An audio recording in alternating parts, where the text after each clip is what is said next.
Hemendra Azari, let's come one by one. First, the serious charges of stock manipulation, of fraud, and indeed of money laundering over the course of decades made by Hindenburg, including the allegation that there are offshore entities linked to family members that have been manipulating and laundering money.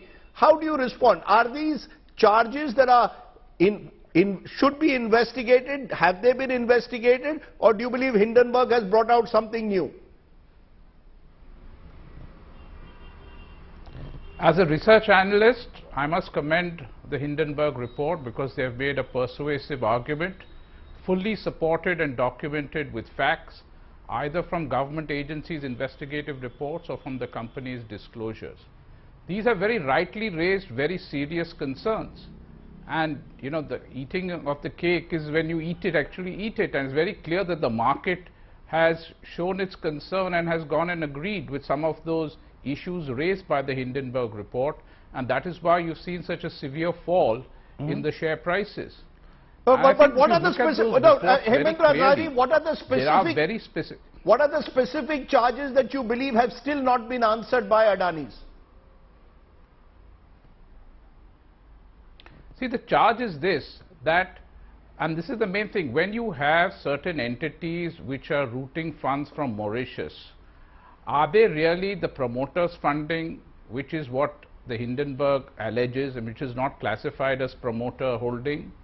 And where is the source of funds? Because they have raised some very valid issues, and they've given examples of certain companies which are kind of shell companies, which hardly have any employees, hardly have any business, but they seem to be routing massive amounts of money into the Adani Group of companies, and the Adani Group of companies in turn is sending monies back.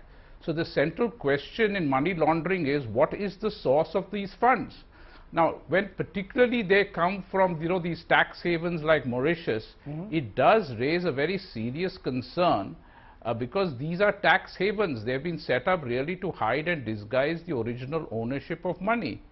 Now, these are the questions which the market wants to know. Now, Adani companies will be obviously very reluctant to part with any information because firstly, as per Adani, they are not related companies to the Adani groups.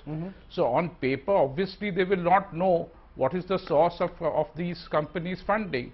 But what Hindenburg is alleging is that actually they are part of the Adani group and they should know. So, this is the question which I think people do not have. Do they support the Hindenburg report or do they support Adani? And I think the market in the last 3 days has very clearly given its verdict. So are you saying that SEBI needs to step in and at least give some kind of clarity on the nature of these allegations, order an investigation? No, SEBI must now step in because the market is very clearly showing its concern.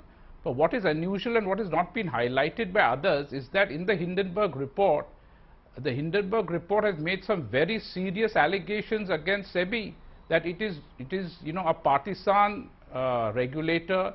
It has ignored all these things which are going on in Adani. They have cited anonymous people who are openly saying that, you know, SEBI is accepting bribes. So when such a player makes such very serious allegations that we have a partisan capital market regulator, that it indeed may be even corrupt. Now, if who has to investigate it is SEBI, and this is what the Hindenburg report says, then one really wonders what is the credibility of SEBI when it gives its verdict and does its investigation. And all through this, SEBI has remained quiet, as has the Indian government.